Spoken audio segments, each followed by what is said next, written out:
राम राम, मेरा प्रणाम स्वीकार कीजिए। राम लक्ष्मण को पंपा सरोवर के तट पर देखकर सुग्रीव डर गए। सुग्रीव इसलिए डर गए क्योंकि उन्हें लगा कि इन दोनों वीर पुरुषों को उनके छोटे भाई बाली ने उसका वध करने के लिए भेजा है। ऐसा सोचकर सुग्रीव अत्यंत भयभीत हो गए और उन्होंने हनुमान जी से कहा कि तुम जाकर पता करो कि ये दोनों कौन हैं, यहां किस उद्देश्य से आए हैं। यहां से इस कथा में हनुमान जी का प्रवेश होता है। हनुमान जी एक साधु के वेश में श्री राम और लक्ष्मण जी के पास जाते हैं और उनसे उनका परिचय पूछते हैं। अच्छा, यहां एक बात बताना चाहता हूं। जैसे आपने अक्सर देखा होगा, बहुत सारे टीवी सीरियलों में देखा होगा, वैसे रूप नहीं बदलते थे हनुमान जी कि खड़े हुए और सोचा सन्यासी हो जाए, रूम से सन्यासी हो गए। हनुमान जी ने बाकायदा सन्यासी का भेष धरा है और भेष धर कर जब वह वहां पहुंचते हैं और दोनों से पूछते हैं कि आप लोग कौन हैं, तब राम जी उन्हें बताते हैं कि मैं दशरथ पुत्र राम हूं और यह मेरे छोटे भाई लक्ष्मण हैं। अपने पिता की आज्ञा पालन के लिए मैं अपनी पत्नी सीता और छोटे भाई लक्ष्मण के साथ वन में आया था। और देखिए राम जी कितने भोले हैं, जो भी उनसे उनका परिचय पूछता था उसे पूरी डिटेल से यही परिचय देते थे। मैं दशरथ पुत्र, मैं अपनी पत्नी सीता और छोटे भाई लक्ष्मण के साथ वन में आया था। और देखिए राम जी कितने भोले हैं, जो भी उनसे उनका परिचय पूछता था उसे पूरी डिटेल से यही परिचय देते थे। मैं दशरथ पुत्र राम हूं और ऐसे ऐसे ऐसे ऐसे हुआ, मैं वन में आया हूं, उनकी आज्ञा का पालन कर, पूरा बताते थे सबको। तो हनुमान जी को भी बता रहे हैं कि मैं वन में आया हूं, परंतु रावण ने मेरी पत्नी का अपहरण कर लिया है। हनुमान से राम ने कहा कि सीता की खोज के लिए वो वानर राज सुग्रीव की सहायता चाहते हैं और उन्हीं को ढूंढते हुए यहाँ आए हैं। राम जी के इन वचनों को सुनकर हनुमान जी अत्यंत प्रसन्न हुए और राम जी को प्रणाम करके अपना परिचय देते हुए बताया कि वो सुग्रीव के मंत्री हैं। तत्पश्चात सुग्रीव जी राम जी के पास गए और उनका यथोचित अभिनंदन किया तथा अग्नि को साक्षी मानकर श्री राम और सुग्रीव ने मित्रता की। और सुग्रीव जी बोले कि आज से हम दोनों मित्र हैं और हम दोनों के सुख दुख एक हैं। अच्छा, यहां एक आवश्यक बात करना चाहूंगा। राम और सुग्रीव ने अग्नि को साक्षी मानकर मित्रता की थी, क्यों जरा बताइए। आखिर अग्नि को इतना पवित्र क्यों माना जाता है? क्यों शादी के समय भी अग्नि को साक्षी मानकर 7 वचन दिए जाते हैं? क्यों अग्नि इतनी पवित्र है?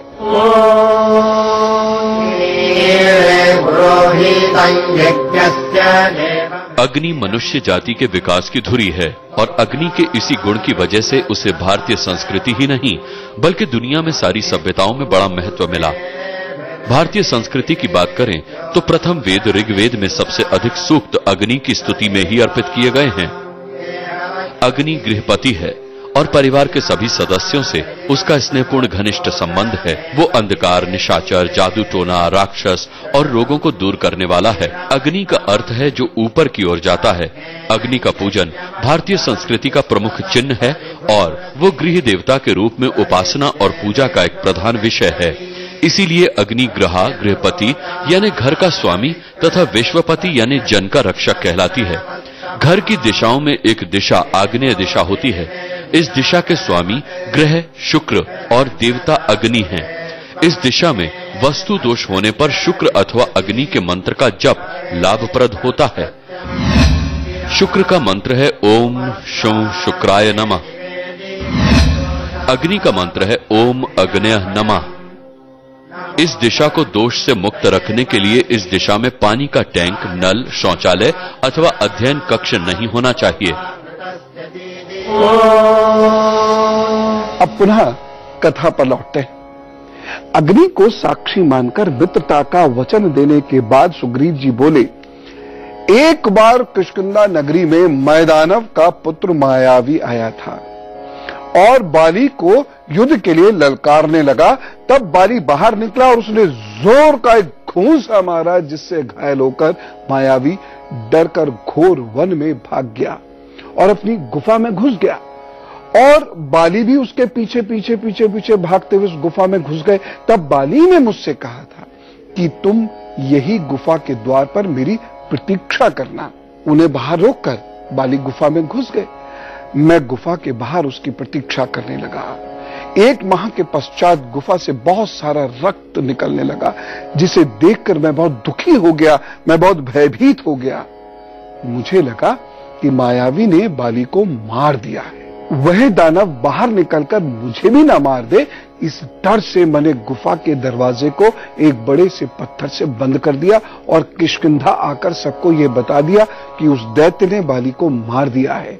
यह सुनकर सब बहुत दुखी हुए और मेरी इच्छा ना होने पर भी मुझे किष्किंधा का राजा बना दिया। कुछ दिन बीते थे कि बाली लौट आया और मुझे मार पीट कर भगा दिया और मेरी पत्नी को भी बलपूर्वक अपने अधीन कर लिया। तभी से बाली ने मुझसे बैर बांध लिया है और मेरा वध करने के लिए वह लालायित है। तब से मैं इसी ऋष्यमुख पर्वत पर निवास कर रहा हूं, क्योंकि मातंग ऋषि के श्राप के कारण वह यहां नहीं आ सकता। अतः हे प्रभु, आप मुझे अभयदान दीजिए, मेरे कष्ट को दूर करिए। सुग्रीव के ऐसा कहने पर श्री राम ने उसी क्षण यह प्रतिज्ञा की कि मैं बाली का वध कर तुम्हें अभयदान दूंगा। श्री राम के ऐसे वचन सुन सुग्रीव बहुत खुश हुए और वह श्री राम से बोले, मुझे हनुमान जी से पता चला है कि रावण ने आपकी पत्नी का हरण कर लिया है, परंतु आप जल्दी ही अपनी पत्नी के वियोग से मुक्त हो जाएंगे। आपकी पत्नी कहीं भी होंगी, उन्हें मैं ढूंढ लाऊंगा। एक दिन मैं अपने मंत्रियों के साथ पर्वत पर बैठा हुआ था, तभी आकाश मार्ग से एक राक्षस किसी स्त्री को लिए जा रहा था। देखिए, कड़ी मिलनी शुरू हो गई और वह अत्यंत दारुण आवाज में हा राम चिल्ला रही थी। मुझे देखकर उन्होंने अपने आभूषण नीचे गिराए। आप उन आभूषणों को देखकर पहचान लीजिए। ऐसा कहकर सुग्रीव ने उन्हें मां के गहने दिखाए, जिन्हें देख श्री राम पुनः बहुत दुखी हो गए और बहुत भाव से विलाप करने लगे। श्री राम को शोक से पीड़ित देखकर वानरराज सुग्रीव बोले, मैं प्रतिज्ञा करके कहता हूँ रघुनंदन, मैं ऐसा यत्न करूंगा कि जनक नंदनी सीता आपको मिल जाएं।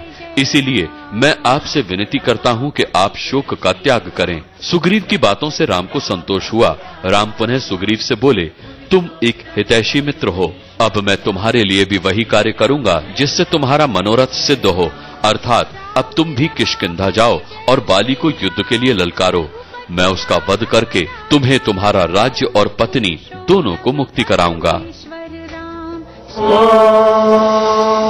राम जी, लक्ष्मण जी किष्किंधा के घोर वन में छुप गए और सुग्रीव बाली को युद्ध के लिए ललकारने लगा। ललकार सुनकर बाली बाहर आया और सुग्रीव और बाली के बीच भयंकर युद्ध छिड़ गया।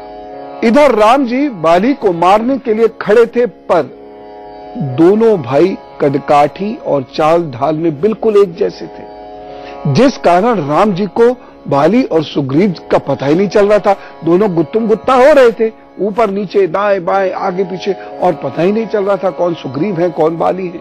बाली ने सुग्रीव को बहुत बुरी तरह घायल कर दिया और वह अपने प्राण बचाकर किसी तरह ऋष्यमुख पर्वत पर भाग गए। जय श्री राम। बाली से बुरी तरह पिटने के बाद सुग्रीव से जब राम मिले तो सुग्रीव ने बोला कि जब आपको बाली का वध नहीं करना था तो मुझे युद्ध के लिए क्यों भेजा। जिस पर राम जी ने कहा कि तुम दोनों भाइयों के रूप में इतनी समानता है कि मैं दोनों में भेद नहीं कर पाया, इसीलिए मैंने वध नहीं किया। तुम मुझ पर शंका न करो और चलकर पुनः युद्ध करो, परंतु इस बार तुम कोई चिन्ह धारण करो जिससे मैं तुम्हें और बाली में भेद कर सकूं। ऐसा कहने पर लक्ष्मण ने सुग्रीव को एक फूलों की माला पहना दी और वो पुनः किष्किंधा नगरी की ओर चल पड़े। किष्किंधा नगरी पहुंचकर जब दोबारा सुग्रीव ने बाली को युद्ध के लिए ललकारा तो श्री राम ने बाली का वध कर दिया। राम जी ने सुग्रीव को पुनः समझाया और सुग्रीव पुनः तैयार हो गए और दोबारा ललकारा बाली को। बाली इस पर शंकित हो गया और उनकी पत्नी भी इस पर शंकित हुई कि दोबारा क्यों ललकार रहा है। पत्नी तारा ने उसे समझाया कि मेरे मन में एक शंका उत्पन्न हो रही है कि अवश्य ही सुग्रीव को किसी का संरक्षण प्राप्त है, अतः आप सुग्रीव से बैर खत्म कर लीजिए। परंतु बल के अभिमान में चूर बाली ने अपनी पत्नी की बातों को जरा भी महत्व नहीं दिया। आज के युग में भी हम कहा देते हैं, और युद्ध के लिए सुग्रीव के पास चला गया, जहां दोनों में पुनः लड़ाई शुरू हो जाती है। शीघ्र ही सुग्रीव बाली के सामने कमजोर पड़ने लगते हैं। तब पेड़ की ओट में खड़े श्री राम ने बाली को लक्ष्य कर बाण चलाया। बाण लगते ही बाली पृथ्वी पर गिर पड़ा। जब बाली भूमि पर गिर पड़ा तब श्री राम और लक्ष्मण उसके पास गए और उन्हें देखकर बाली अत्यंत रोषपूर्ण और कठोर वाणी में बोला, मैं तो यहां आपसे युद्ध करने नहीं आया था, तो फिर आपने छल पूर्वक मेरा वध क्यों किया? क्या यह नीति सम्मत है? बाली के इन वचनों को सुनकर श्री राम बोले, तुमने अपने जीवन में काम को प्रधानता दे रखी थी, तुमने कभी कोई राजोचित कार्य नहीं किया। अपने छोटे भाई सुग्रीव की पत्नी, जो तुम्हारे लिए पुत्र वधू के समान है, उसका बलपूर्वक तुम उपभोग करते हो, अतः तुम पापी हो और तुम्हें मारने में किसी तरह का अधर्म नहीं है। तुम जैसे अनाचारी, अत्याचारी, अधर्मी का दमन चतुरता ना होते हुए भी करना चाहिए। राम जी की बातें सुनकर बाली को अपने पाप कर्म पर पछतावा हुआ और उन्होंने श्री राम से क्षमा मांगी तथा उनसे और सुग्रीव से अपने पुत्र अंगद और पत्नी तारा की रक्षा करने की विनती की। तभी यह समाचार सुन वहां तारा और अंगद दोनों भागे चले आए और अपने पति की ऐसी दशा देख तारा विलाप करने लगी। तब बाली ने मरते समय अपना राज्य सुग्रीव को सौंप दिया और सुग्रीव से यह प्रार्थना करी कि वह अंगद को अपने पुत्र के समान समझे और तारा की रक्षा करे। फिर बाली ने अपने प्राण त्याग दिए। अब मैं आपको यह बताना चाहता हूं कि इस कथा का मर्म क्या है। बड़े लक्ष्य की प्राप्ति के लिए आपको दुष्टों का संहार करना आवश्यक होता है। आज प्रशासन भी ऐसे ही करता है। यदि विकास का लक्ष्य प्राप्त करना होता है तो ऐसे सभी लोग जो दुष्ट जन हैं, चाहे वो रिश्वतखोरी करते हो, चाहे वो समाज से अथवा राष्ट्र द्रोह करते हो, अपराधी हो, वह उन्हें दंड देता है। क्योंकि यदि आप दुष्ट को दंड नहीं देंगे तो आप कभी भी विकास मार्ग पर चल नहीं सकते। इसलिए रावण का जो भी लोग साथ दे सकते थे, उन्हें रावण का साथ देने से रोकना आवश्यक था। और जो लोग भी राम को सीता जी से मिलवा सकते थे, उन लोगों को साथ लेना आवश्यक था। इसलिए हमेशा याद रखिएगा कि विकास का पथ प्रभु का पथ है और उसमें किसी भी स्वरूप से हम बाधा उत्पन्न करते हैं तो दंड के भागी बनते हैं। राष्ट्र से या समाज से द्रोह करते हैं तो ईश्वर हमें कभी बख्शता नहीं है। हमेशा याद रखिएगा कि हो सकता है किस्मत बहुत अच्छी हो तो आप भ्रष्टाचार पूर्वक जीवन कुछ सालों तक निकाल लें, लेकिन दंड तो आपको अवश्य मिलेगा, ये तय है, ये ईश्वरीय नियम है। चलिए अब समय है जीवन उपयोगी बात का। अगर आप बीमारियों से जूझ रहे हैं तो अपने हाथों को इस तरह जोर से रगड़ें और जब ये रगड़ रहे हो तो हाथों को कंधे के ऊपर उठाकर रखें, जोर से रगड़े। और जब आप हाथों को रगड़ रहे हो तो कंधों के ऊपर इस तरीके से उठाकर रखिएगा और इन्हें बहुत अच्छे से तब तक रगड़े जब तक ये गर्म ना हो जाए और अपने मन को एकाग्र कीजिएगा उस परम शक्ति पर। हाथ को रगड़ते हुए फिर अपने हथेलियों को कमजोर स्थानों से 1 इंच की दूरी पर रखें। जैसे यहां आपके दर्द है तो इस तरीके से यहां रखें और मानसिक रूप से ओम कहते रहिए। यहां दर्द है तो यहां रखिए, मानसिक रूप से ओम कहते रहिए। आपके मस्तक में दर्द रहता है या आपकी स्मरण शक्ति क्षीण हो रही है तो इस तरीके से कीजिए और मानसिक रूप से ओम कहते रहिए। यदि आपको बहुत मेहनत करनी है लेकिन थक रहे हैं तो अपने चेहरे को इस तरीके से आप कीजिए, कुछ क्षणों के अंदर आपको कुछ विशिष्ट अनुभूति होगी। ऐसे करने के बाद जब ऐसे करेंगे तो बड़ी विशेष अनुभव से जल्दी जल्दी नहीं करना है। शरीर को प्रभु शरण में ढीला छोड़ दीजिएगा और धीरे से इस तरीके से हाथ को मैं ऐसे ऐसे ऐसे कीजिए। आप अजीब सी अनुभूति करेंगे। यदि अभ्यास नहीं भी है तो भी कुछ क्षणों के अंदर अजीब सी अनुभूति करेंगे और ऊर्जा आप महसूस करने लगेंगे। इससे आप अपने शरीर की बीमारियों को भी ठीक कर सकते हैं। किस्मत को बढ़ाने के लिए भी एक रामबाण चीज जान लीजिए। स्वयं को शिखा स्थान में एकाग्र करें, अपने इष्ट का नाम जपते रहिए, अद्भुत प्रभाव पड़ेगा। ग्रह अपने आप ठीक होने लगेंगे। जो ग्रह कमजोर हो उसके रंग को यहां स्थापित करके और एकाग्रचित्त हो जाइए। यहां जैसे सूर्य का रंग है नारंगी, चंद्र का रंग है दूधिया सफेद, मंगल का रंग है रक्त लाल, बुध का रंग है हरा, बृहस्पति का रंग है पीला, शुक्र का रंग है चमकीला सफेद, शनि व राहु का रंग है नीला, केतु का रंग है धुएं जैसा रंग या ग्रे कलर का। इस तरीके से यहां पर छूकर और उस रंग की कल्पना कीजिए। आप देखिएगा यदि नियमित अभ्यास आपने किया तो आपकी ग्रह जनित बाधाएं दूर होंगी और आप बहुत शीघ्र रोग मुक्त होने लगेंगे। जो दवाइयां आप ले रहे हैं वो बहुत तेजी से असर करेंगी और आप जल्दी चुस्त दुरुस्त हो जाएंगे। प्रश्न की तरुण महाजन ये प्रश्न कर रहे हैं। वह ये बात कहते हैं, वह ये पूछ रहे हैं कि आप अक्सर बताते हैं कि यह उपाय शनिवार को करें, यह उपाय सोमवार को करें। हमारे यहां संडे और फ्राइडे बाहर से आए हैं, संडे अंग्रेज लाए हैं और फ्राइडे मुगल लाए हैं और ये सब पिछले 300-400 सालों से ही हैं। बस आप इन उपायों को प्राचीन ग्रंथों का कैसे बता सकते हैं जो हजारों साल पुराने हैं? आपको ध्यान होगा यदि आप शुरू से भारत पर देख रहे हैं तो मैंने बहुत पहले बताया था कि पृथ्वी का प्रारंभ कैसे हुआ, किस दिन से पृथ्वी का प्रादुर्भाव होता है और वह दिन जो पहला दिन है उसी को हम रवि का वार कहते हैं और इसके अधिपति हैं शिव। तो यह काल की गणना जो चाहे क्षण में हो, निमिष में हो, अणु में हो या फिर ये वार में हो, यह हमारे यहां कम से कम 80,000 वर्ष पुरानी है। 7 दिवस भारत में मनाए जाते थे। 7 दिवस के अलग अलग देवता हैं और 7 दिवस में उन देवताओं की पूजा होती है और यहां तक कि आयुर्वेद में भी कुछ विशिष्ट दिनों के अनुसार दवा प्रारंभ की जाती थी। यह भी मैंने बताया था उसमें कि किस प्रकार दिनों का निर्धारण करते हैं। सोमवार क्यों सोमवार है, मंगलवार क्यों मंगलवार है, बुध क्यों बुधवार है, पुनः मैं ये आपको बता दूंगा। लेकिन कोई भी बाहर से नहीं आया है, बल्कि आपको यह जानकर बड़ा सुखद आश्चर्य होगा कि जब भारत के अंदर दिन के आधार पर काल की गणना होती थी तब हमारे ही यहां से बाहर भी उसको हूबहू माना गया।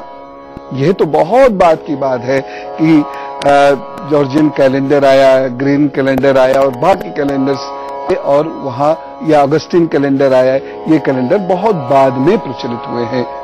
अणु से लेकर एक काल तक की गणना जिसमें दिन भी और वार भी शामिल है, यह भारतीय इतिहास का ही हिस्सा है। इसे काल गणना के इतिहास के अंतर्गत अध्ययन किया जाता है। यह गणित ज्योतिष का ही विषय है। 7 दिन हमारे यहाँ थे और इसीलिए उपाय भी बताए जाते हैं। हनुमान जी से भेंट तो हो गई है राम जी की, लेकिन अभी संबंध उतने प्रगाढ़ नहीं हुए। कैसे ये प्रगाढ़ होंगे इसके बारे में भी हमें जानना है। साथ ही साथ हमने प्राणिक शक्ति का एक लघु प्रयोग आज किया कि किस प्रकार से हम अपने हाथों से ऊर्जा उत्पन्न करके अपने शरीर और मन के विकारों को दूर कर सकते हैं। यही भारत है जिसकी मैं सुबह शाम पूजा करता हूं। यही भारत है जिसकी पावन धरती पर हमारे समस्त ऋषि मुनि और देवी देवता उत्पन्न हुए। इसलिए इस माटी को मस्तक से मैं रोज लगाता हूं। आप भी किया कीजिए। सीना चौड़ा करके बोलिए, भारत माता की जय।